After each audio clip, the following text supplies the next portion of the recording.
From a closet, also known as the Jim McCarthy Voiceovers World Headquarters Studio, this is the JMVO Weekly Primer.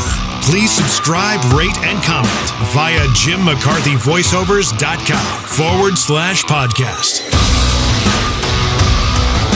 This is episode 16 of the JMVO Weekly Primer.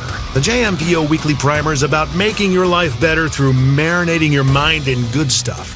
My name is Jim McCarthy, owner, operator, and chief bottle washer at Jim McCarthy Voiceovers, and I believe that we as business owners and entrepreneurs, we're bombarded by negativity every day. It's the last thing we need. If you want to see your life and business change for the better, consume nurturing good stuff. So my guest this week is none other than the real Brad Lee. How you doing? Man. Yeah, man. You and I came in, it's kind of funny the way you and I became familiar with you is, of course, through all things Cardone. I call you a part of, you're definitely a part of his Avenger team, if that makes sense. Cardone's kind of like, he's kind of like Captain, he's kind of like Captain America, and I'd say you're Iron Man. I'll take Iron Man, man. Tony Stark, man, that's my dude. It makes sense, though, right? Absolutely. So who would Andy Frisella be? Andy Frisella? Oh, shit, He might be, I don't know. Hulk?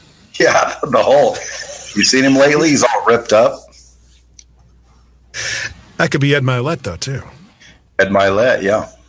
There's a whole crew. Ed Milet and Andy Frisella have joined forces to create the Arete Syndicate. I saw that. I got to look more into that. And I'm trying to, as you well know, I got your attention by doing the podcast intro for you. And that turned into a nice little partnership. But you got my attention because you're talented. Thank you. You got a lot of people sending me stuff trying to get my attention. I never respond because they have, no talent. You sent me something that sounded good. Thank you. I appreciate that. If anybody's not using Big Jim McCarthy for their voiceover, man, they need to rethink things. Well, I appreciate that. So I would say, how I became familiar with you was, of course, with Cardone, with Coach Michael Burt. You've had a lot of different dealings with him. I listened to your podcast for the first time with Coach Michael Burt, and I think I explained to you one of the funniest things is, you were asking him about how he met Natalie, and you just the thing about you is that you're just real. There's not a filter, and got to keep it real in the field, my friend. That's the Howard Stern effect. In a way, just say it. So that's the way you. So you're the host. You started Lightspeed VT way back in the day, 2000, I believe, and that's. Tell me a little bit about the early days of that. This is all about marinating your mind in good stuff. You came out of the car business. You and I both have a background in that. Indeed, I came out of the car business for the purpose of creating a training company because I wanted to make more money. I wanted to help other people find the success that I had found in sales. Automotive was just one of the industries I was in. So I started Lightspeed accidentally, really, by starting a training company. Mm-hmm. The original training company was called Desert Sales Academy.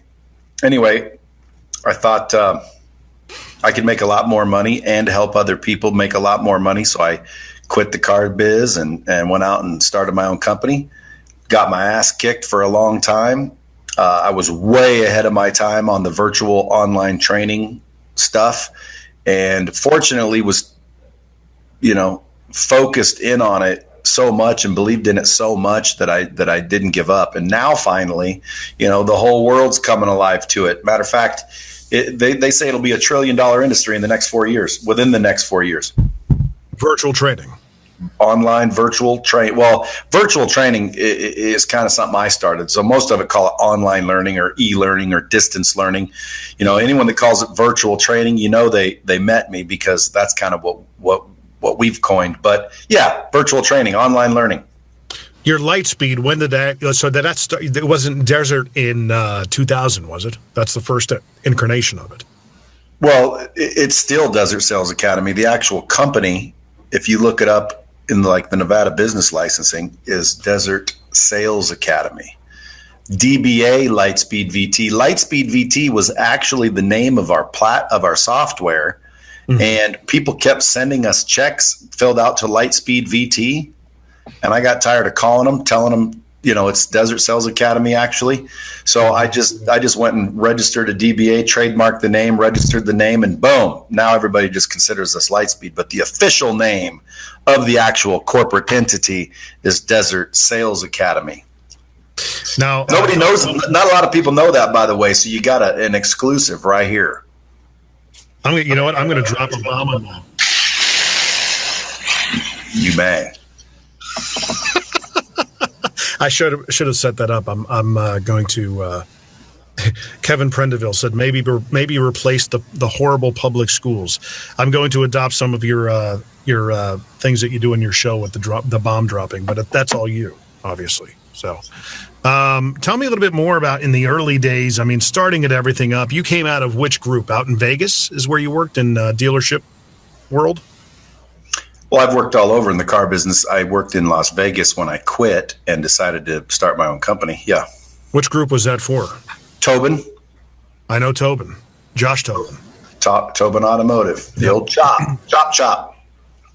Yeah, he did the Chopper show back in a lot of people, if you don't live in Vegas, this guy, he had the Blue Genie, and he would bring cars in a big parade and just chop the prices on them every single weekend.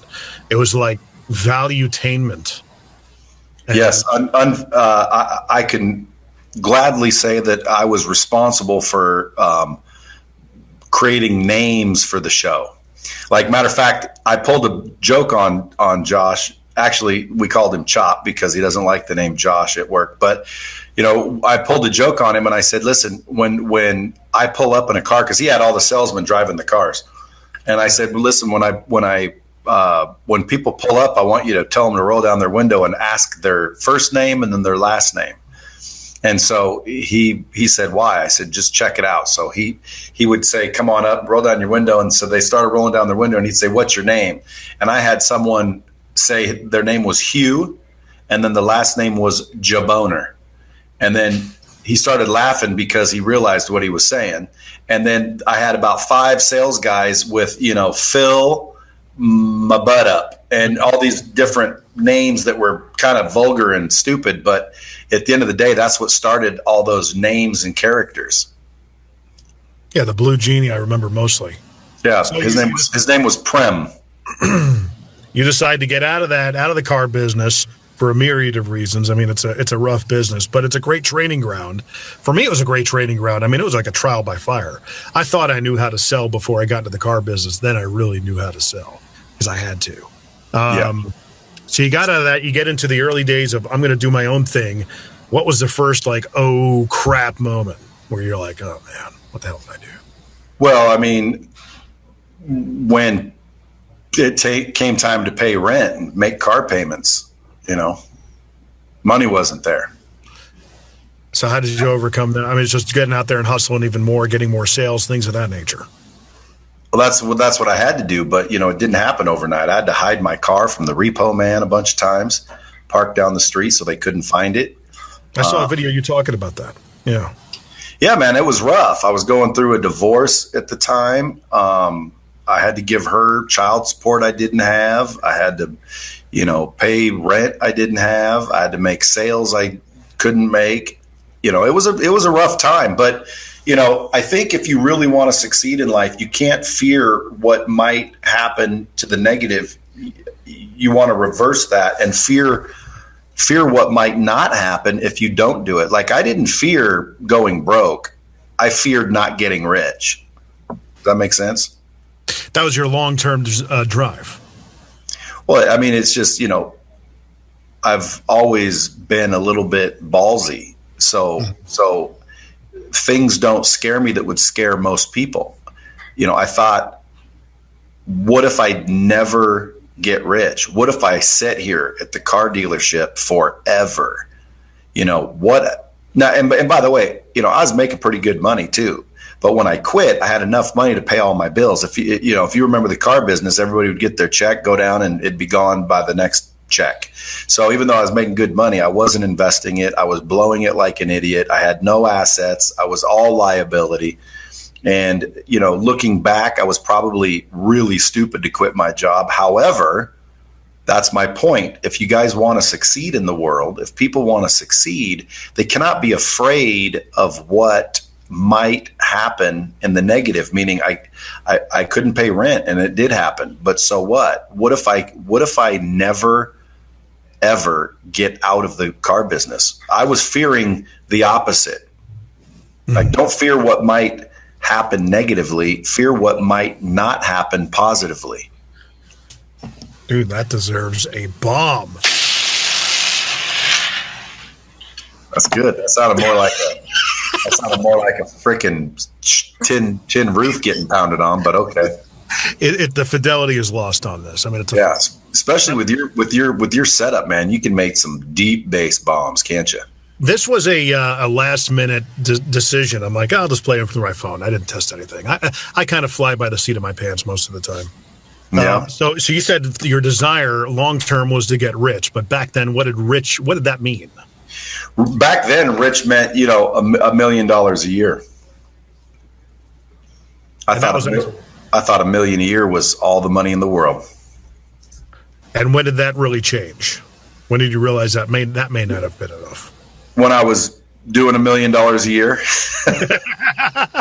I mean, basically your mindset does change. That, well, crap, that's real. I thought this at one point would be enough, but now I'm here. Now what? Yeah, not to mention, I mean, it just $1 million really isn't that much, especially after taxes, et cetera, et cetera. You have a family and kids. So, with a company, you have to have employees and rent and expenses and travel and gas and, insurance, et cetera. Just $1 million isn't what it used to be. That bomb sounded like a wet fart. Thank you, Mike Peterson. That's right, Mike. You guys got to go. If you guys want authentic bombs, you have to go listen to my podcast. I know. Dropping bombs. And you have like a whole assortment of bombs now, thanks to me. Thanks to you, yes. But I still use one. Just one. There's one bomb. There's one bomb effect. However, I do use your unbelievable opening now. I don't know if you listen to the show on the regular. I have. The last one I listened to was the Culture Guy. Yeah, so if you guys don't know what it sounds like, it's right here. Listen up or run for cover. Dropping knowledge bombs from the people who have it to the people who need it. The real Bradley is dropping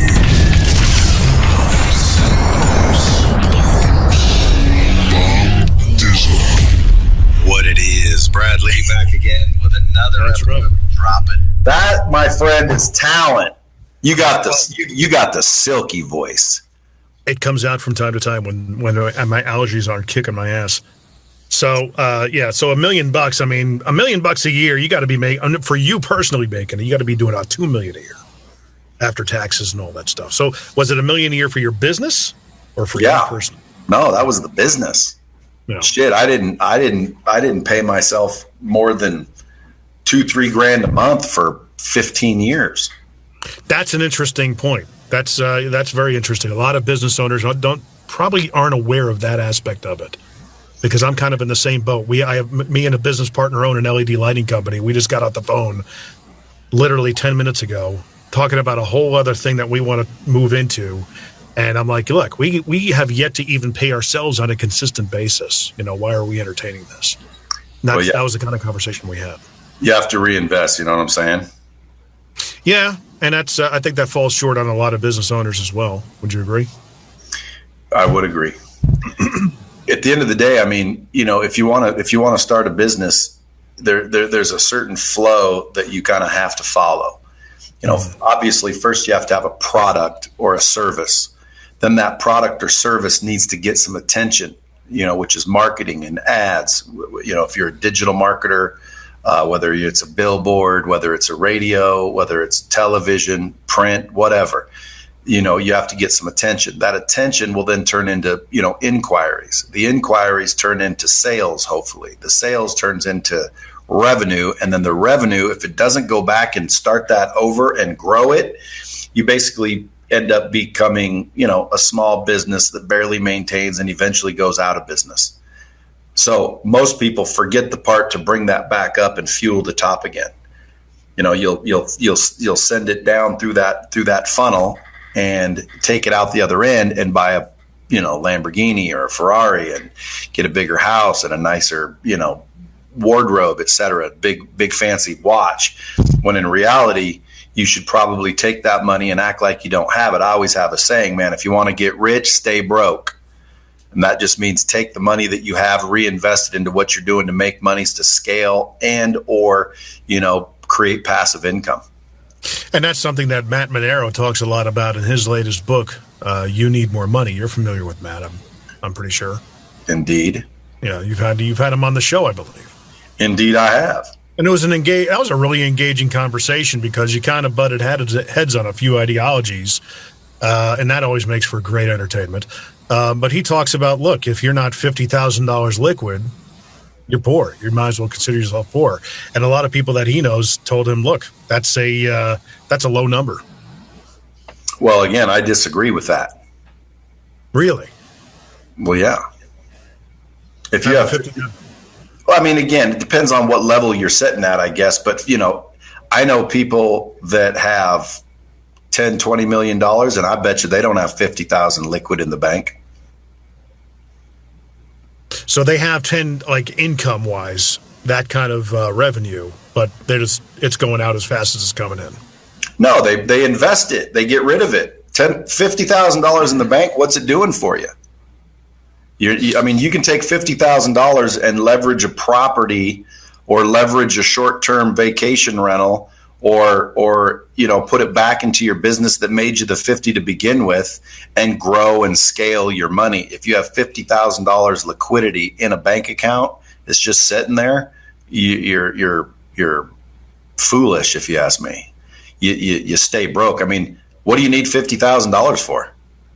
So having the money going back out into revenue generating investments, passive income investments. Absolutely, man. You want your money to create more money. Right. And sitting in the bank, you're not creating any money. It's just sitting there. You might as well bury it and forget about it. By the way, you realize if you bury money incorrectly, it'll rot? Did you know money rots? I could see that, yeah. So, I mean, it having that kind of money in the beginning, though, to put it towards an investment, I think that's probably that's the point he's making. Like in my situation, yeah, we don't have expendable income right now. Oh, I get you. So what he's saying is if you don't have at least $50,000 to your name, you're broke. I would agree with that. Yeah. 50K liquid. When I think liquid, I think I can go grab it. I can touch it. I can spend it. It's right there. It's liquid. Right.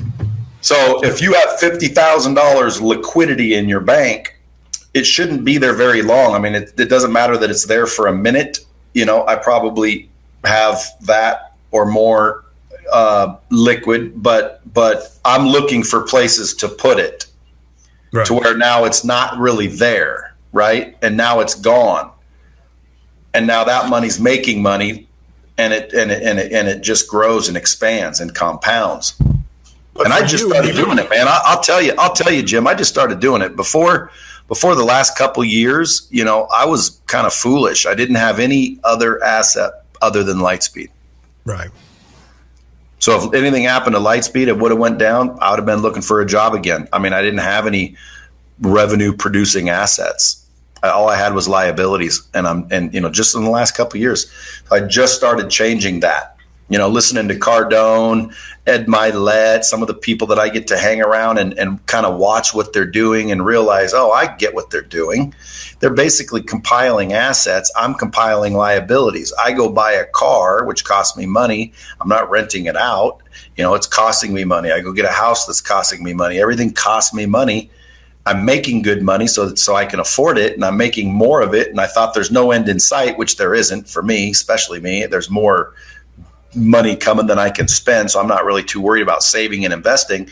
But at the end of the day, you never know. So why would you just create a big bunch of liability when you could create assets when you have that surplus? So that's just in the last couple of years I started doing that. Tell me about your first investment that started doing that for you. Well, I mean, Lightspeed obviously is my biggest investment. I put, several $1 million a month back into Lightspeed that I could probably take. I'm knocking out the downstairs. I'm creating a massive marketing team, sales team, ad budgets, things of that nature, because I think Lightspeed makes me more than anything. But multifamily property, like Grant teaches, is a fabulous investment. It only makes sense. I mean, the key is, I believe, and again, Grant's the master at it. If you don't know how to do it, you want to learn, watch Grant stuff. But if or better yet, now just invest in his Cardone capital. That's passive as it gets. You give him the money and you act like you don't have it, and he'll just pay you on that. I personally don't like doing that because I like to have control and I like to be able to get it back if I need it. So I don't really like investments like that. But the end result that he's doing with the money, I think, is a no-brainer. You go leverage. Let's say you have 100,000 sitting around. Well, in a commercial property, you're going to need to put, let's say, 30% down. So you can go buy a $300,000 property and you need to put $100,000 down. Problem is there are no $300,000 properties, right? So joining something, an investment group like Cardone Capital or something like that, allows you to play in that game even though you don't necessarily belong in that game. So that's the benefit of the Cardone Capital and things like that, because there's other people that lend hard money and things like that. But if you know what you're doing from a let's call it strategy level, what you're doing is you're taking what you have, you're borrowing the rest to buy a piece of property that pays you back what you invested within a year or two. And then after that, you've got your original investment back, plus you've got the cash flow coming in from that property that becomes, literal revenue. And then you've also got the equity that's being paid off and built in that property. So you do that for long enough, 5-10 years. Next thing you know, man, you've got a couple $100,000 a month coming in, even if you don't get out of bed, and equity building over years where, you take that value and reinvest it into bigger and better properties, ongoing. The new thing, I guess, nowadays is short-term vacation rentals. Mm-hmm. I know a couple of friends of mine that are getting into those vacation rentals where they'll go buy a, $1 million house in some cool area and rent the bitch out for $7,000 to $10,000 a week. Yeah, I've seen that too. That pays off a house pretty damn quick. It's kind of one of those things that's low barrier to entry too. I mean, well, to get into it, obviously you got to have the capital up front, but I mean, it's kind of a no-brainer to sell. I mean, you could do that on Facebook all day long. Yeah, and you can parlay into shit too, Jim. Mm-hmm. You can start out with maybe zero money down FHA loan or low money down 5%. So now you can buy a $300,000 or $400,000, maybe $600,000 fourplex. You qualify for an FHA as long as you say you're going to live in one. You put that money down, you rent out the stuff. 2-3 years later, you parlay. Might take you 5-10 years, but pretty soon, man, you're rocking and rolling. See, that's the thing where I am. It's trying to figure out what we're doing going forward. And as Matt Monero in his book, I tell my wife, I said, we're in accumulation mode. We got to really, and that's the key, is living like you're still poor, even though you have a lot more excess coming in. That's what I'm talking about. If you want to get rich, stay broke. Mm-hmm. If you're in the accumulation mode, you don't have that seed money to get started. So guess what? Act like you're broke. Every time you get a dime, throw it in a pile where you can't touch it, and that's just an account until it's you've got the seed money. You just stay broke. Yeah, I can afford to go to Disneyland, but we're not. Mm-hmm. Yeah, I can afford to eat steak, but we're not. Yeah, I can afford to get a nicer car, but we're not. Why? Because that money's not mine. That money is reserved 100% for investing to make more money, and eventually the money will be yours. Good friend of mine does a lot of properties. If he wants, for example, a new Ferrari, and let's say the lease payment is $5,000 a month, he'll take the money that he would have paid for a Ferrari, right, and he'll invest it into a property that generates $5,000 a month. So that property then generates the $5,000 a month that he can buy the Ferrari with, or lease the Ferrari with. So at the end of 2 or 3 years, when he gives it back, he didn't lose money. The property's value, the property paid for it. It's pretty slick, man. It's just a really smart way to go. That's where Grant comes in. Believe it or not, Grant's afraid to spend money. People think he's out getting jets and, he's got these big balls. Grant doesn't have big balls. Grant's afraid to spend money. You understand that? And Grant, if he doesn't admit it, if he's watching this, tell him to pop up and make a comment, because he's afraid to spend money. What he's not afraid to do is invest money. No. You see, when he spends money, it's a sure thing, dude. He doesn't take these big old risks. He goes in to look at a property. He maps out exactly what the cash flow has been, will be, and likely is, or is and will likely be. And when he lays out $40 million down on a big property deal, it's a sure thing, man. It's like an alien would have to freaking shoot a freaking laser out of the sky and obliterate the building for it to lose. The market can't crash. Someone has to pay rent. So he's very deliberate in his investing, and people think that he's just willing to throw money around. Grant's very conservative, very smart dude when it comes to money. That's why anybody that thinks about investing in Cardone Capital, he's a good steward of your money. You should probably invest with him if you don't want to do it yourself, because he'll be the best negotiator. He knows he can get the best loans because of his history. But at the end of the day, dude, he's not some big baller throwing money around. And, that's me. Like, I'm the one not afraid to spend money. I'm the dumbass. And that's why he's got the jet and I don't. Now, I'm changing that. So again, be willing to learn from mistakes. I had to learn everything the hard way. In fact, I'm writing a book called The Hard Way, which is just life lessons. And it's should I learn the hard way so you don't have to. So I'm going to call the book The Hard Way. I'm going to be writing 3 books. 1, 0 to Lightspeed. I have to get Lightspeed to a certain point before that book makes sense, because right now I don't think I've accomplished shit, so why write a book about it? But eventually I'm going to write one called 0 to Lightspeed. I'm writing one right now called The Hard Way. Should I learn the hard way so you don't have to? And then the third installment of this is when I hit $1 billion. My third book will be called Inches to Spare. So you want to get to the billion mark. Definitely. I will get to the billion mark. I've got a product that can allow me to scale the world. See, that's where everybody else, you can have all the positive mindset in the world. If you don't have a product or a service that can help everybody, you're probably not going to make $1 billion. Like there's plumbing companies, you can be a massive Roto-Rooter plumbing company and not make $1 billion.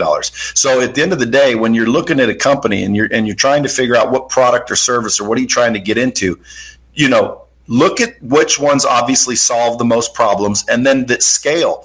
Our learning technology is worldwide. It's so scalable. Like every individual could use a platform and a password. The knowledge or the skill set that they're learning, or companies obviously need to train their people. So I guarantee I will reach the $1 billion mark. 100% guarantee, unless I die. One of the guys that you need to have on that I think you could probably strike a partnership with, and I told you about him before, Rich Redmond. He's the drummer for Jason Aldean, the country pretty much rock star out here in Nashville. He'd be a great guest for you, and I think there might be something there because he's got a product that could probably really exist nicely on your platform. Well, brother, listen, I started something called Lightspeed Army. It's lsvtarmy.com. Anyone that knows anyone that wants to monetize content, train people better, whether it's the president of a union, the head of an association, the manager of a McDonald's, anybody that wants to train somebody better, go to lsvtarmy.com, enroll, which basically just makes you a link. That link is shareable. You share it with your uncle, your aunt, your brother's cousin's kid who runs the company, Mr. Redmond.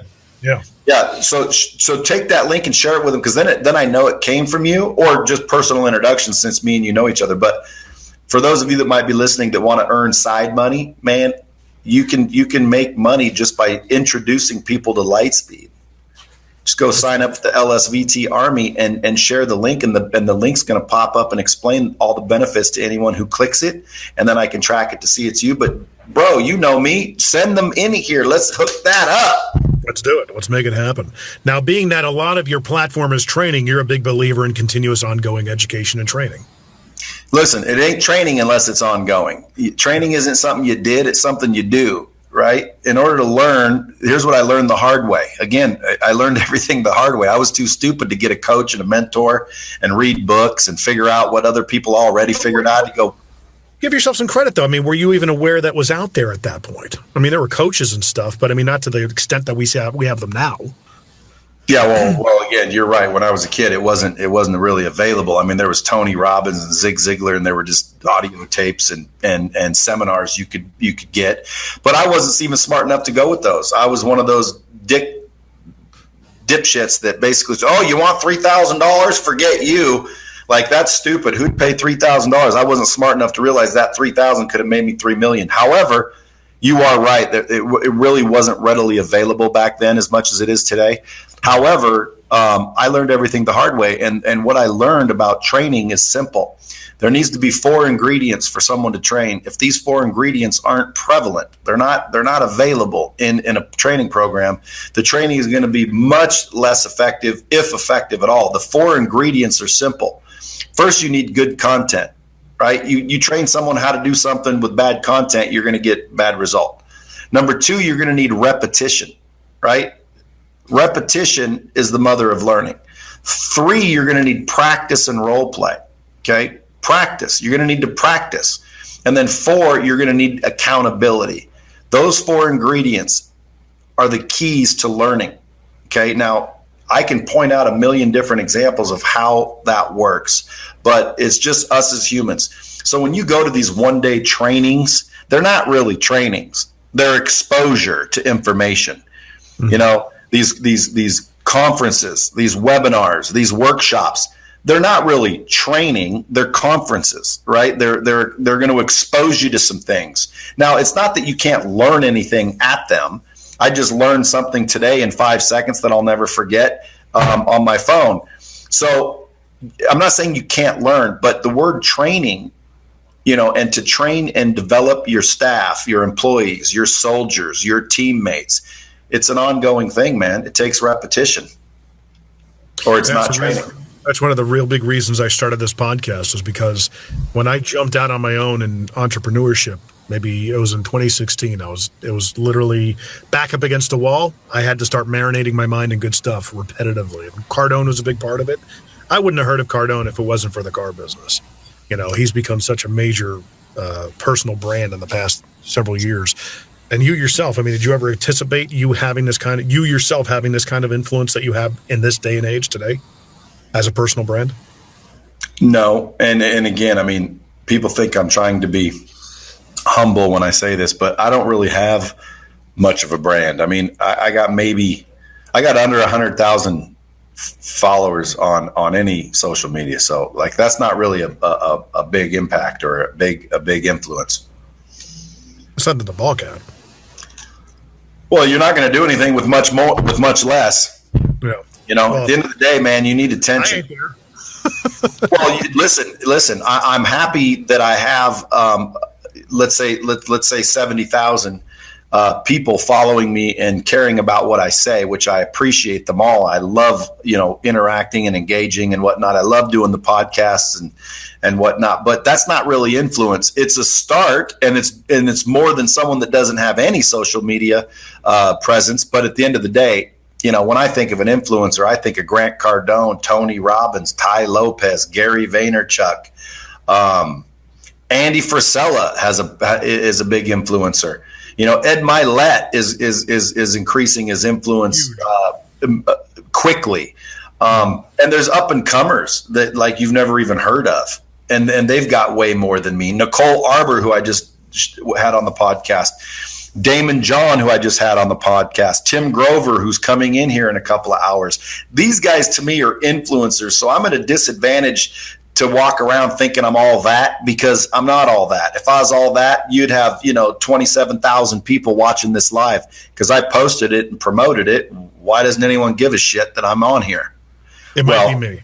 Well, it's because the size is not enough, right? If 7 billion people were told I'm getting on, we'd crash the internet. But anyway, I appreciate you mentioning that I'm an influencer, but I'm still working up to that.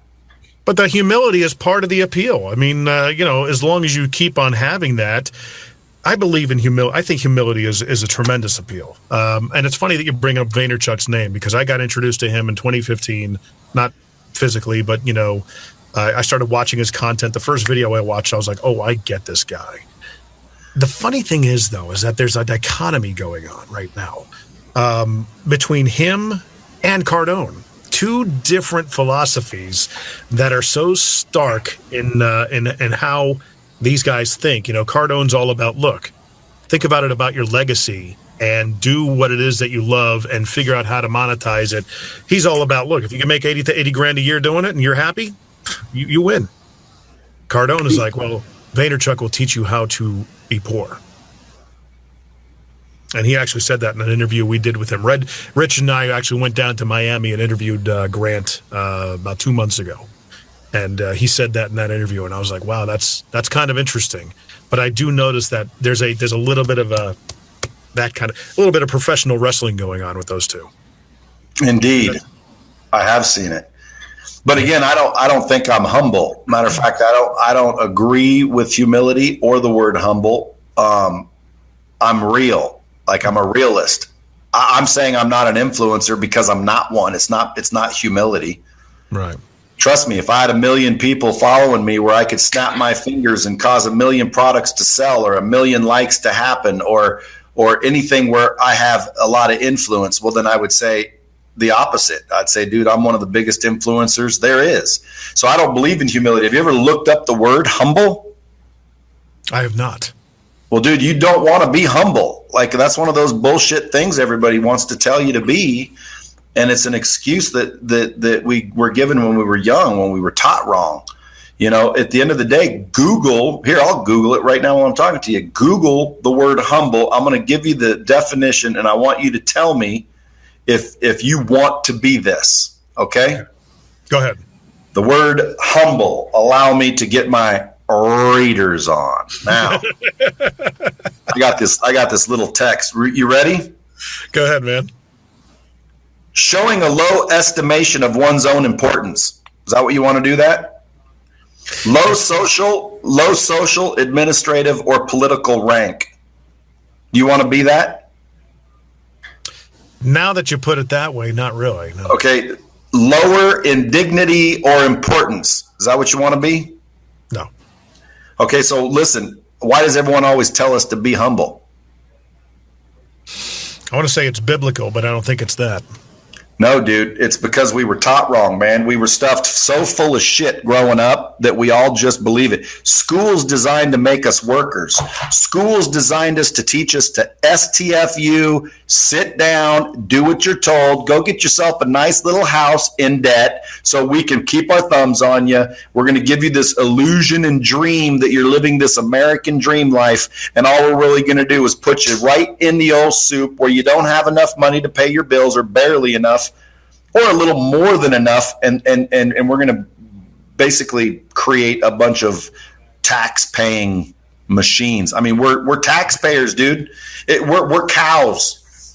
We're cows. They shit in our food, so we get sick, but not die. We're not worth anything dead. They just want us sick, so then they can come give us pills, and then the pills cause the symptom, but not the problem. And then that pill eventually 5 years later causes another problem, and then we're taking another pill, and pretty soon we're cattle, man. We're cattle. So when I believe that when we're growing up, we were just taught wrong. You were taught to fear being wrong.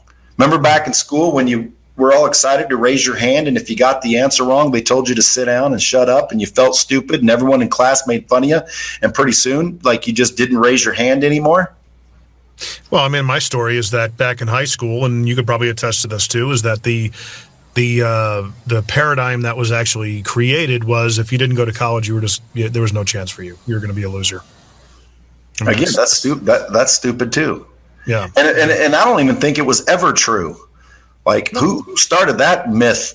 Like, dude, listen, let me tell you something. What I learned in school is George Washington had wooden teeth. Well, who gives a shit, dude? I've never, ever learned anything.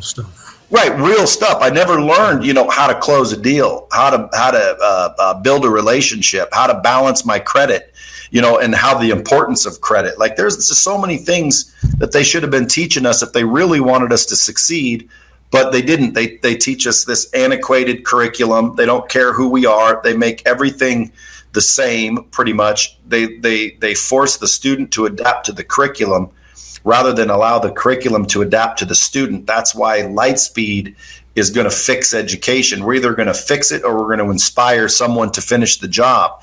Because with Lightspeed's system, we're able to interactively figure out who you are, what's your personality, what are your interests, and adapt the content to the user, which increases engagement and retention and the whole bit. So I just get pissed off when it comes to education system. It's broken, man. It's broken, and it's producing some really, and not all of it, by the way. There's some schools out there, private schools, that teach problem solving, and they teach these other things. But I'm talking for the most part. But back in school, we were taught these things. Our parents taught us these things, and they're wrong. And I'm not humble. I'm just real. If I were an influencer, trust me, I'd say, shit, dude, I'm an influencer. I wish more people understood what, be humble, be patient. Patience, dude. When I was a kid, I almost died from patience. If my dad would have had patience, I'd be dead. My son was dropped as a baby. If my ex-wife would have had patience, my son would be dead. Patience is not a virtue. Patience is a handicap. Now, will someone tell Gary Vee that? Listen, if Gary Vee heard me out, he would agree with what I'm saying. What he's saying is be patient because shit takes time. Well, shit does take time, but you don't have to be patient. You know what the definition of patient is? Patient is where you can experience loss, discomfort, pain, and suffering without getting angry or upset. Well, why would you want to be able to have that? Why is that a virtue? Like, if it takes 30 years, I'm okay to wait 30 years to get what I want, but I'm not waiting 30 years in one day. See what I'm saying? Yeah. I always wondered about that that line of thinking between because again, that's a lot of what Cardone talks about and what Vaynerchuk talks about, and the two differences. Because this whole thing is hard work and patience. Understanding that most people receiving that message it takes a while to build a business. His whole frustration came from. It does take a while, but you don't have to. Patience means that you don't have to get angry or upset or show any emotion. Look, if it takes a year to build a business, you don't have to be patient just because it takes a year. Patience is when somebody tells you you're not succeeding, Jim, so just be patient. No, I would say the opposite. Don't be patient. Kick the door down. Get angry. Get pissed. Move. Take some massive action. Don't just sit there and think, oh, it just takes time. Just be patient. Patience has killed people before. Patience will put you out of business. Patience is an excuse for somebody to tell their kid or somebody that they didn't know how to explain, you're not getting results. So guess what? Just have patience. They'll come. How many times have you been told to have patience and the shit never happened? It's bullshit. Just like Santa Claus, bro. Santa Claus doesn't exist. Okay? You aware of that? You know how patient I was waiting for Santa Claus? Never came. I mean, that's the same thing with, people graduating from college and anticipating that they're going to get the $80,000 a year job, after being told all their lives, this is what you do, and this is the standardization of things and the process that you follow. I mean, that's what was sold to me. The thing that I had was, in my early ages, maybe you can relate to this, is that because I didn't have a college degree, it really it affected me and how I conducted myself until maybe about 10 years ago, when I realized, I'm like, I am damn good at something. I bring something to the table. I have a skill set, and it's a matter of just selling it. I had a conversation today. Here's just a perfect example. Guy, a friend of mine, He had a risk exposure type of scenario. Everybody, if you're in a job and you're sitting there and depending on that job to provide an income, a singular income over time, you are putting yourself at risk. Okay, this is the things that I preach all the time to people, anybody who will listen. Use your side hustles, use your skills that you've developed in that job, create other streams of income, because you never know when someone in that job will say, yeah, we just don't need you anymore. And this is what happened to that guy. You know? I would agree. Yeah, and I told him, look, you gotta start working on it. He said, well, I wanted to fly under the radar. I didn't really want to, put myself out there and everything. And I said, okay, has your opinion changed now? Because now that rug was pulled out from under you, and they sold you. They had the audacity to tell you to try and give you a non-compete, and dangled a severance check in front of you. You get this when you sign this, and I'm like, dude. I would have accepted that at one point in my life, but at one point right now, it would have been my it's game on. Let's go to town, and this is a negotiation. Let's have some fun. What do you got to lose? And a lot of people don't think like that. A lot of people, even when it comes to saving money, putting money away for investment purposes, people think because they own a house that they have that their net worth is up there. And it's like, well, is it stuff that you can get? Is it tangible? No. Well, it is. The question is how fast can you get it? Right. A lot of people want to look rich instead of be rich. So again, I mean, I know a lot of people with a lot of money, and most of them, you can't really tell that they're that rich. They don't flaunt it. Their money's saved. But then again, I'm from a different camp. My thought is, if you're not going to spend it, what's the point of having it? And if it's not going to be serving you in other situations, and you need to be re-educated about your money, I completely agree with that, and that's been my mindset for the past 3 years. But a lot of people don't realize that even when you pay off a house, you really don't own the house. Does that make sense? It kind of does, but yeah, I mean, there's taxes and all this nonsense that you have to continue to pay. Just like when people say I pay a car. Yeah. People say I pay my cars cash. I'm like, dude, you have a car payment whether you pay cash or not. They're like, how do you figure? Let's say you give a car $50,000. Every month the car drops in value by $500, $600, $700, maybe $1,000 a month. Guess what? That's $1,000 freaking car payment. You put $50,000 down, and now you're losing $1,000 a month in value. That's a car payment, bro. You just paid them all up front. Same thing with the house. At the end of the day, man, I could create 1,000 don't do's when it comes to buying a car, and people will still do them. Yeah. It's unbelievable. Here's the bottom line. Let me ask you on this question. If you could fix anything about an individual that would mean more likely long-term success, what would you fix? I agree. That's a very good question. I think that what I would fix is definitely first is their self-esteem. And this is a lot of Vaynerchuk stuff that I just really dial into. Self-esteem and self-awareness. Yeah, well, that's underneath the umbrella that I would fix, which is their mindset. Right. Every individual on this earth is born with everything they need to be massively successful, more successful than anyone's ever been in the history of the world. Every one of us possess what it takes if they can master the mindset game. It's 100% mindset, man. People say, well, it's 98% mindset, 2%, something else. No, it's 100% mindset. It's 100% mindset. That sounds like lightning. But yeah, listen, it's 100% mindset. People can say, well, it takes work too. If your mindset's not right, you won't do the work. So in order to do the work, your mind has to be right. It's all the mind, man. Look, dude, everything that you see this? Mm-hmm. Guess what it started as? A thought. Yeah. A thought. This started as a thought. This started as a thought. This started as a thought. Everything in the world has started as a thought. That's what does the thinking. Okay. Your mind, which by the way, it's not in there, believe it or not. Your body is just a vessel in which your soul, your being possesses, in my opinion. Matter of fact, in most religions' opinion, when you die, you go somewhere. Well, who are you? Okay. Are you your body? Are you this flesh, or are you occupying it?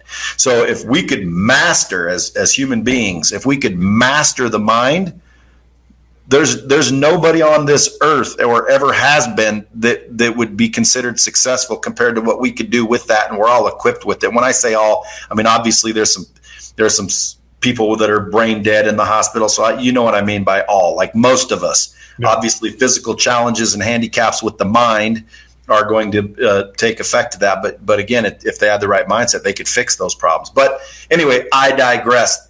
I agree with you. Mindset, self-esteem, confidence, etc. A lot of people ask me, what's the key to my success? I always say there is no key. It's a combination, right? It's a combination, and everyone has their own. What you might think is successful, I don't. You think I'm an influencer, I don't. You ask someone with 10 million followers if I'm an influencer, they're going to laugh. You're certainly made a dent. You're making a dent. Well, again, I'm on my way, but at the end of the day, I'm not an influencer per se. Mm-hmm. I can sit back and claim I'm an influencer. People call me and ask if I'll advertise on my podcast and on my social media because they see me as an influencer. And whoever determines what an influencer is has determined that I'm an influencer. But I'm not really an influencer compared to what I think an influencer is. You see, it's everyone has their. What's that? What do you think it is? I think an influencer is someone that can cause people to do things on demand. Like, and I'm talking about a large volume of people.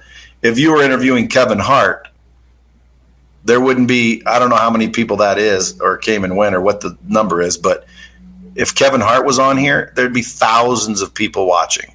If Kevin Hart said, go buy this underwear, go buy this juice, come to the mall, I'm going to be at the mall. People stop what they're doing. That's influence. I can't do that yet. I will do that eventually. I'm on my way of doing that. But that takes time. Maybe I should just have patience. See, again, I've got no patience. I want 20 million people tomorrow. I want influence tomorrow, and I'm going to act like it, right? My actions are going to map to that. I'm not going to have patience because I know it takes time.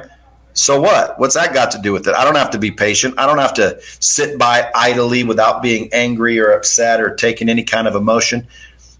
When you get pissed, Jim, isn't that when you like make the most extreme moves? Mm-hmm. And when you're comfortable, how's that feel? You wake up in the morning and it's nice and comfortable. What do you feel like doing when you're comfortable? Just doing the same thing over and over again. Or not doing anything. I'm comfortable, right? Comfortable. You wake up, your bed's wet and hard and cold. What are you going to do? You're going to get out of it. People need to seek discomfort. Growth happens in the discomfort. Development happens in the discomfort. People are seeking. That brings up another question. How do you keep yourself uncomfortable to keep yourself moving forward? You know what's comfortable and what's not comfortable? Are you comfortable talking on social media? Yeah.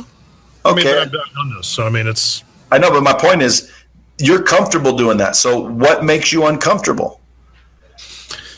What makes me uncomfortable about doing this? No, about anything. Like you just said, how do you seek discomfort? Dude, you already know what makes you uncomfortable. Go do more of it.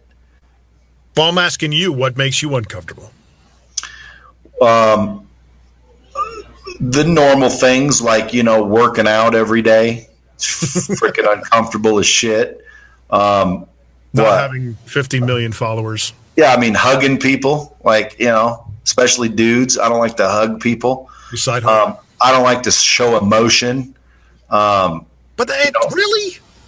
You like on your podcast, dude, you not really, I guess not emotion, but you just say what comes to mind. That's what I really enjoy about it. Well, I call that being real. Again, I'm very real because I believe if you're not yourself, you're going to attract the wrong people in your life. I could act all, I could be sitting here with you on the podcast like this, trying to worry about what people are going to say. Fantastic, Jim. Oh, interesting, Jim. Jim, that's fantastic news. Oh, tell me more. That's interesting. That's fascinating, Jim. Jim, I think that I would be instrumental in perpetuating the high-quality image that your show carries. I think we should employ the thought of getting together to talk and maybe create some sort of organization that is very philanthropic with children. And then you're like, man, I love this guy. And then you show up and I'm like, dude, shit, are you fucking kidding me? Holy shit, man. Hey, rap tunes. Let's go listen to some rap tunes, drink some tequila. And then you're like, holy shit. And then the whole thing crumbles. Well, why wasn't I just myself? If you don't like rap music and tequila, don't hang around me. If you don't like drinking, don't hang around me. I want to attract people that like what I like. I want to attract people that will like who I am and support who I am. Because if you're hanging around the wrong people, they're going to pull you down. If you're hanging around pessimistic people. And by the way, you ever heard of positive pessimism? Have you ever heard of positive pessimism? I have not. That's where, like, I'm totally a positive dude, Jim, but come on, dude, $1 billion? I mean, let's be real. Yeah. Okay. I know you're going to do well, and I love you, bro. You're my buddy, man. But $1 billion? I mean, come on. Come on. Real. Yeah, come on, dude. I mean, hey, let's start with $1 million, huh? Huh? I believe it when you say. I hope you don't think I inferred that. No, but my point is you look around who your friends are. Look what your dad's telling you. Look what your mom's telling you. Look what your wife's telling you. And you're living, and I'm not talking about you. I'm talking about people that are listening to this, assuming anyone's going to. But my point is, audit your circle, audit your network, man. I would rather be alone than around the wrong people. Your mind will be affected by the shit you put into it. By the shit you're reading, by the shit you're watching. Somebody wants to be offended by the word shit. Dude, it's a word. Shut up. Like, freaking, let's move past it. Rewind that. There's your next meme. What? I'd rather be alone than around the wrong people.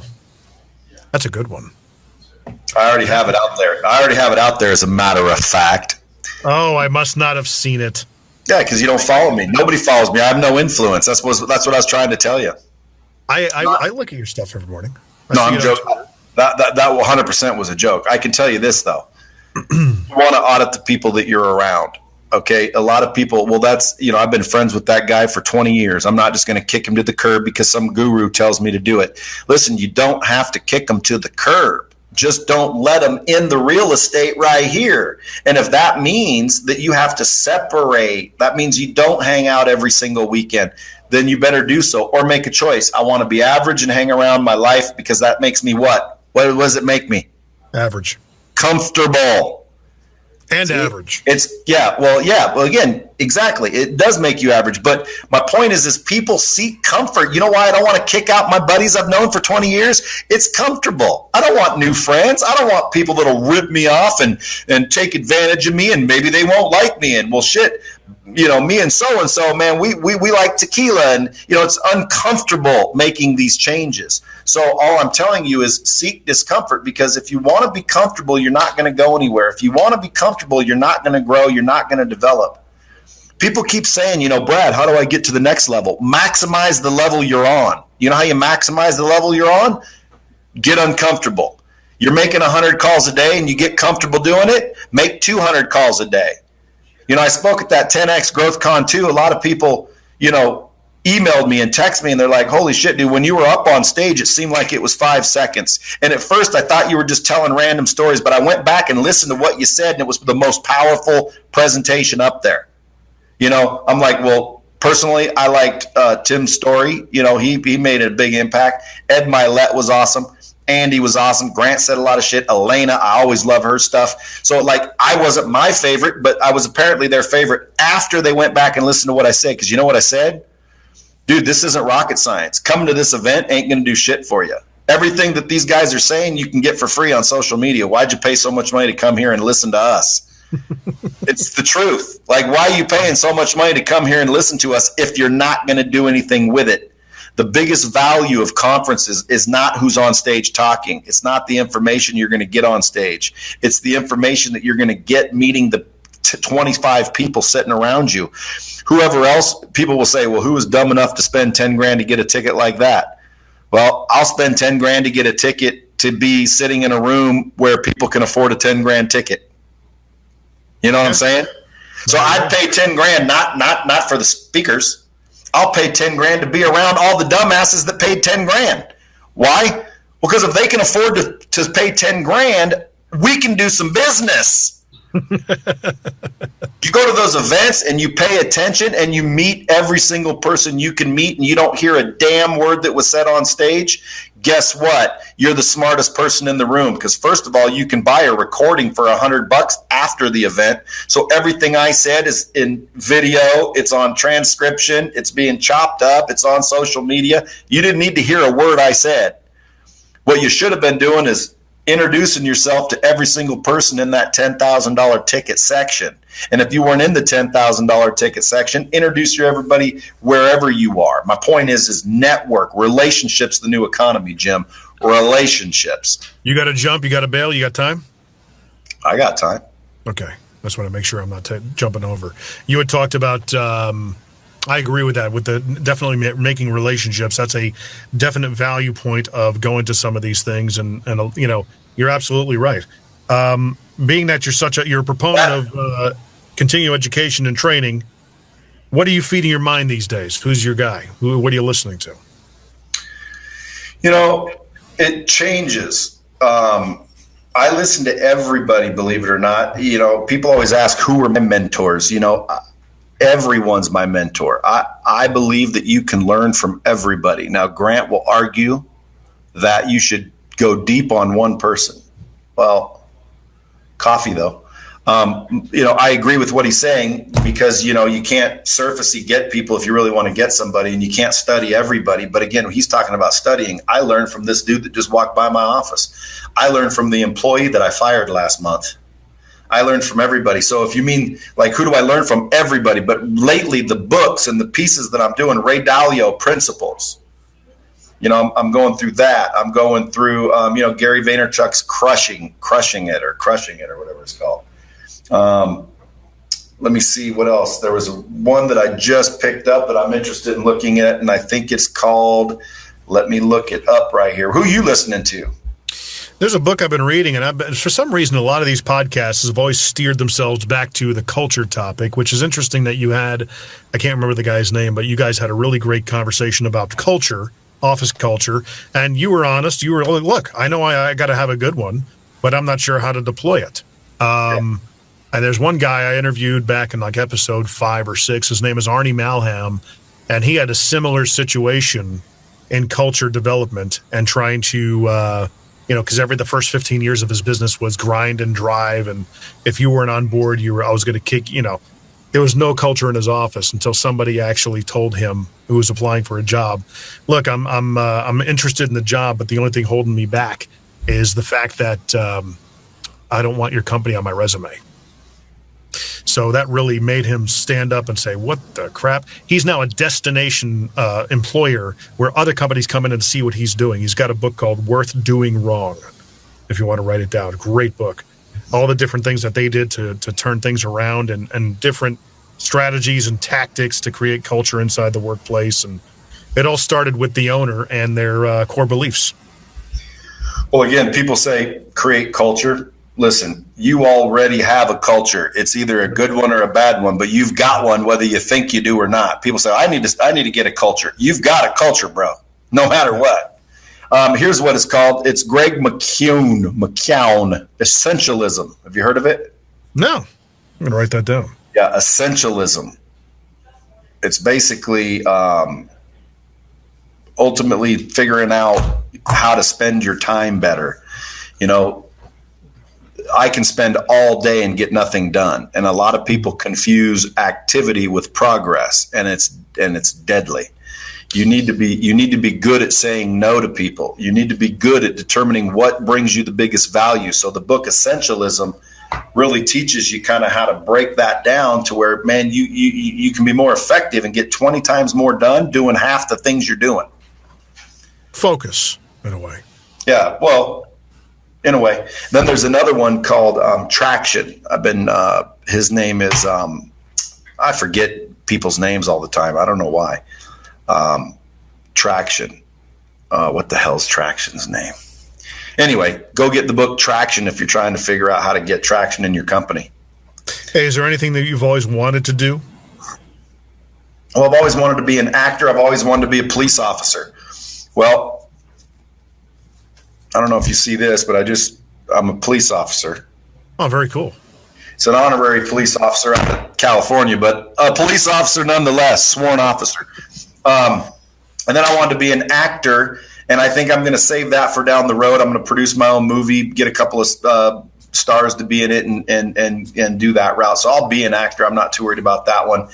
But really, my only goal and focus right now is to finish building the processes to support the scalability that I'm about to pull off. Lightspeed's about to be worldwide.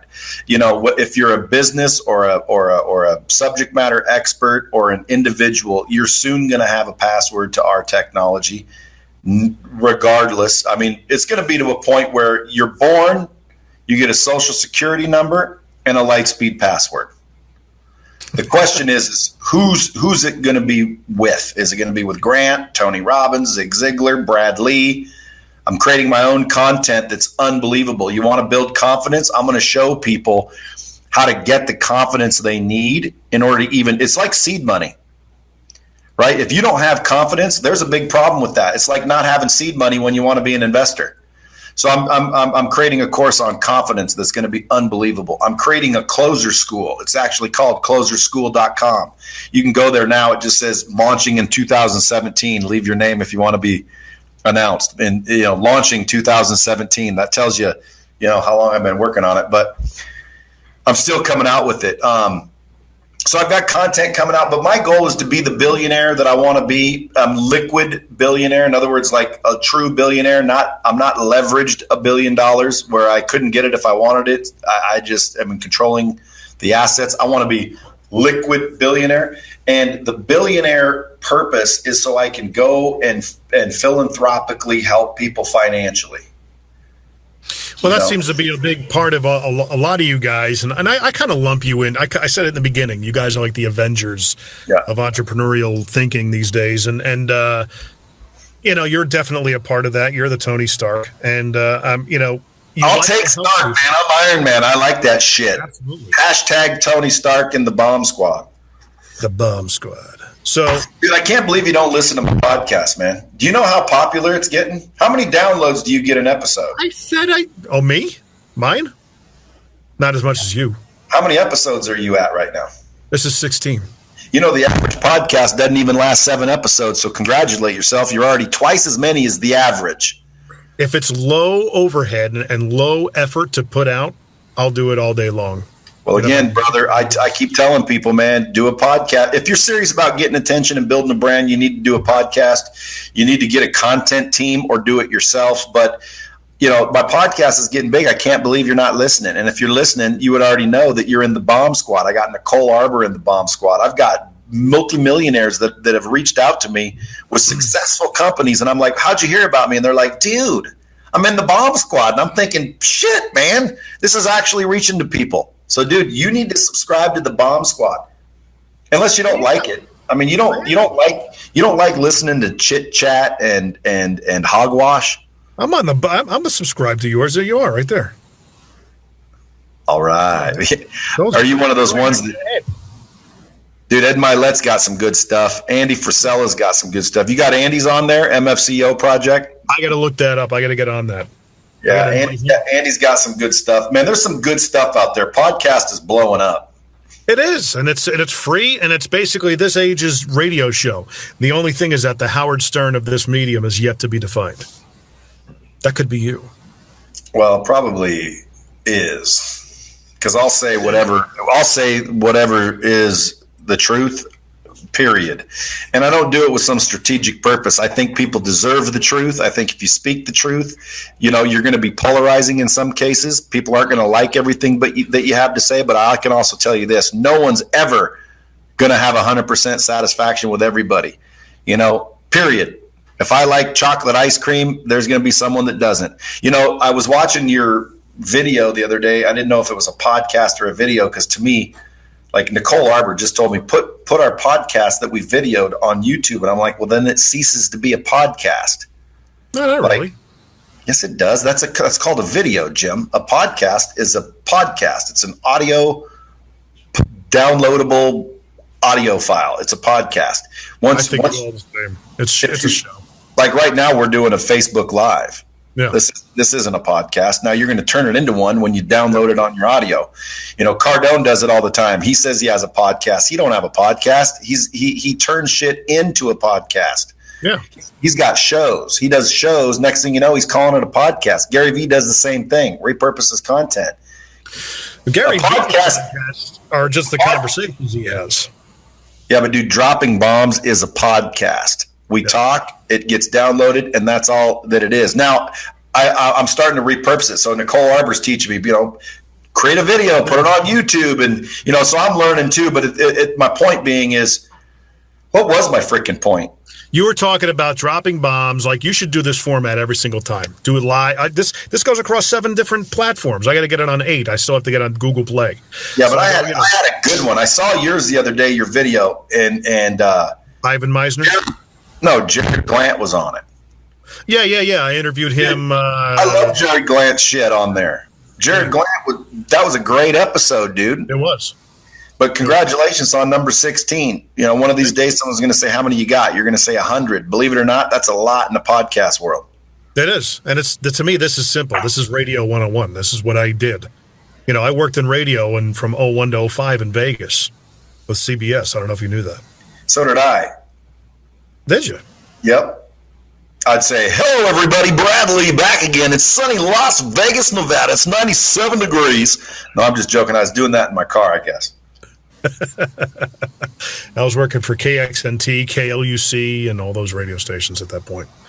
But, man, you got anything for me? Anything you want about me you want to know about?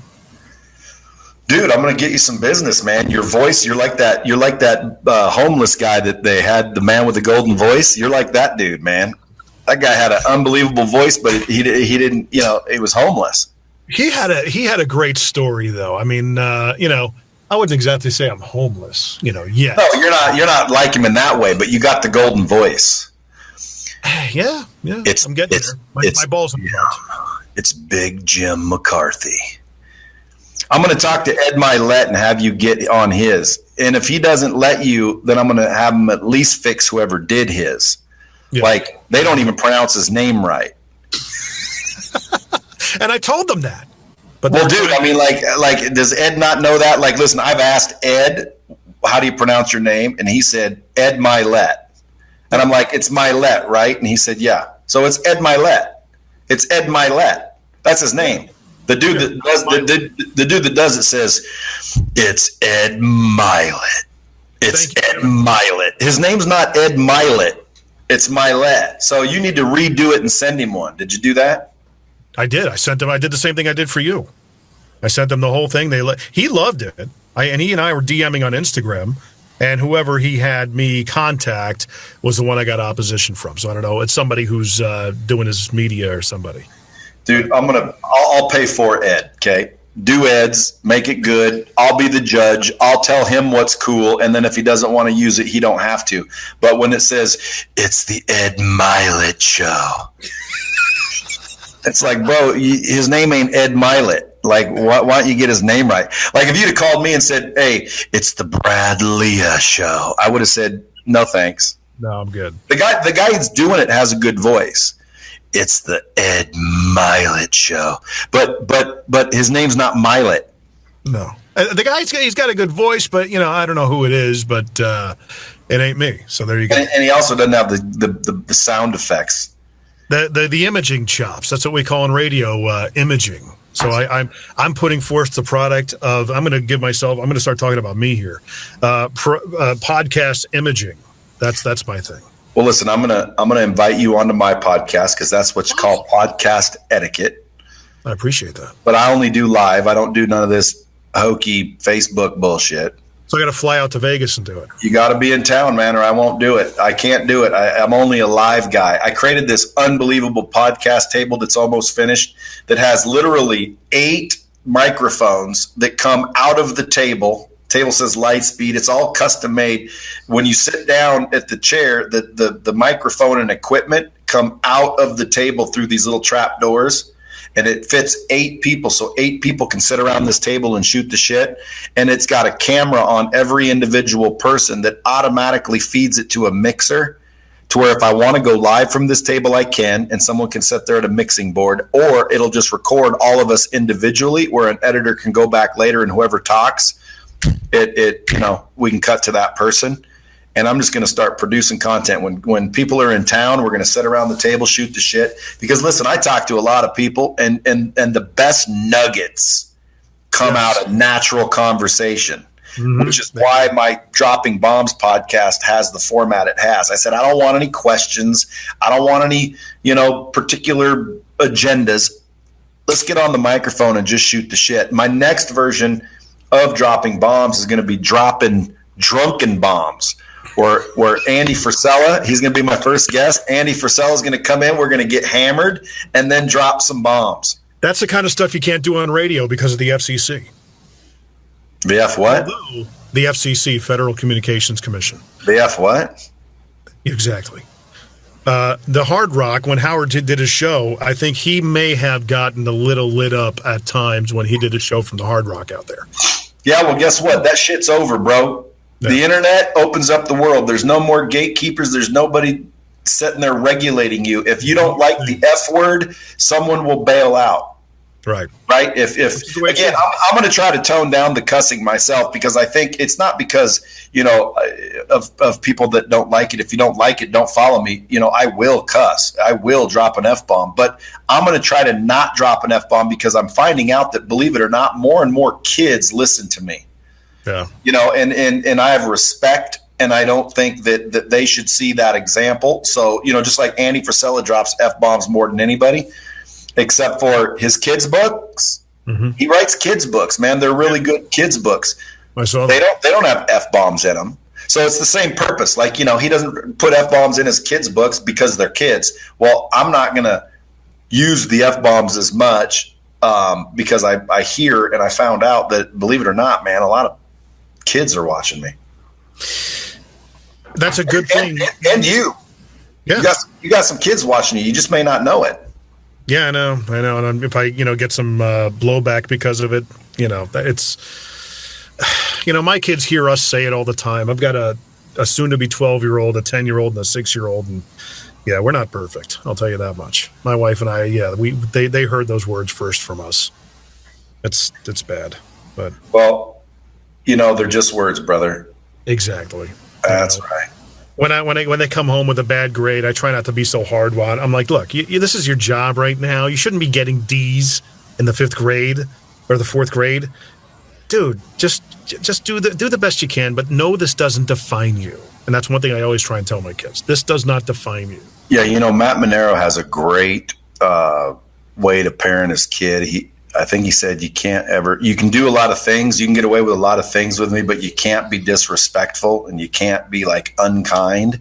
No. Like my daughter got an award just in the little preschool that she's in. She got an award of being the most, I forget the name they used or the word that they used, but it meant like, she went up to the new kids and welcomed them and made sure that they were introduced. And like she there was a kid with a learning disability that got into that school for a minute, and she would like go over at recess or whatever and sit there and play with them because none of the other kids were doing it. So they gave her an award. I forget, humanitarian or not, that's not the wrong word. Anyway, just that's what's important, man. Raise good kids. Raise solid, good kids, not entitled little pricks. Everybody doesn't deserve a trophy. Why can't people just tell their kid, you aren't that good? Okay, you need to practice. You need to practice if you want to beat your buddy. Let me help you practice. Congratulate your friend from winning. Go get better. Do a little practice. Train your ass off, and guess what? You'll work. Look, Jim, here's the bottom line, and I said it in First 10X. The 5 factors for success are simple. First thing you need to do is take a chance, because if you don't shoot, nothing's going to happen. You can't be afraid of taking a chance. Don't be afraid of what might happen. Be afraid of what might not happen. Okay. Number 2, you need to be a good problem solver. Solving problems is how you make money. Most people avoid problems when you need to seek problems. Okay. 3 is you need to be able to make adjustments. Don't be afraid to make some changes. Everybody thinks, I'll give up if I change what I'm doing. Listen, I started out as a training company. I'm a software company. I went from training company to a live training company to an online training company, then from a training company to a software company. I mean, I've made adjustments to get here. You need to pay attention to the data. It's not just for chiropractors. You got to make adjustments. Number 4, you need to train your ass off. Constantly learn and develop yourself. You don't know everything. The more I learn how much I need to learn. So at the end of the day, man, every day get a book. Every day reach out to a mentor. Every day have a conversation. Every day listen to a podcast. Develop yourself and train your ass off. Do it with repetition and accountability. Got to hold yourself accountable, follow those training rules, but train your ass off and then never give up. Now, people say, well, you just said that, how do you not give up if you're doing the wrong thing? Look, never giving up means I'm going to be a billionaire. I might end up being a billionaire a totally different way than I'm in right now, but I'm going to pay attention to the data. I'm not going to be afraid to make adjustments, and I'm never going to stop until I get there. So if you do those 5 things, you can't fail, man. You can't fail. People are just filled with excuses and false teachings and beliefs, and that's why 99% of the world isn't winning, supposedly. And by the way, that whole 1% bullshit, they say 1% has all the money. Dude, that's got to be impossible, because I look around my neighborhood, dude, and they must all live there. Because it's like, how does everybody make all their money around here? Like, the whole neighborhood is filled with people with nice cars and money. And by the way, we're one little town and one little neighborhood. There's plenty of neighborhoods in Las Vegas where there's, beautiful, rich neighborhoods. It's like, does the entire 1% live in Las Vegas? No. Then there's people in LA. There's people all over the globe. I don't even believe that 1%. That might be bullshit too. Could be. We've got an hour and 20 minutes, man. Well, dude, you better get off the horn. I got shit to do. Well, Brad Lea, I want to thank you for being on the JMVO Weekly Primer. And how can people find you? It's always at The Real Brad Lea. Yeah, I'll go to bradlea.com. The key is LEA. People say, is that Leah? And I say, only if you drink Tia. Good point, man. Good point. Yeah, and what's funny is because I saw Jared's interview with you, and I'm thinking, man, Jared did good. Jared's good at that conversation, man. He like helps me. When I call him, I'm like, dude, what should I have said here? And he's like, say this and say this, and he's always good at that. And I thought, I'm gonna do a good one. I'm not just gonna ramble and jump from subject to subject. I'm gonna be methodical, and I'm gonna bring up some good shit, and I'm gonna give some solid value. And then when you just said an hour and 20 minutes, I'm like, damn it, I did it again. I just randomly. But you know what? Went by like that. I turned it into a dropping bombs chit chat, didn't I? Yeah, that's fine. That's fine. And I definitely listened to the Dropping Bombs podcast. Making Moves is another one that you're doing. Making Moves. This is a little video vlog and capturing the day-to-day around here of Making Moves. We just signed a couple of massive deals. You need to watch Making Moves, and you can see who's coming in, what deals I'm making, all that shit. That's Making Moves. That's like your daily V type thing, right? Kind of, yeah, pretty much. Documenting the day-to-day. So thank you again for being on. I didn't mean to take this much of your time, but, hey, was it a good time either way? Man, it was a good time, bro. I appreciate it. And when you're in Vegas, I want you to come in. We'll drop some bombs on my podcast and get you some business. I appreciate that. I will try and make that happen sooner rather than later. But again, if you're a fan of the JMVO Weekly Primer, let me know. Reach out to me. I'm on Facebook, and all my handles are down below there. But definitely subscribe, like, rate, and comment to the podcast, and I would certainly appreciate it. Brad Lea, thanks for being on with me, man. Man, thanks. Hey, listen, if you guys are interested, I'll be in Miami December 1st and 2nd at this event called Conclave of Warriors. Okay. There's Navy SEALs. It's like an unbelievable thing in Miami. I forgot to mention that. If you want, come see me there. There's a lot of badasses. That's why it's called Conclave of Warriors. The tickets chump change. Come see me out there. Follow me on social media. And Jim, make sure when you're in Vegas, man, you drop by, will you? Absolutely. Thanks for having me. I appreciate it.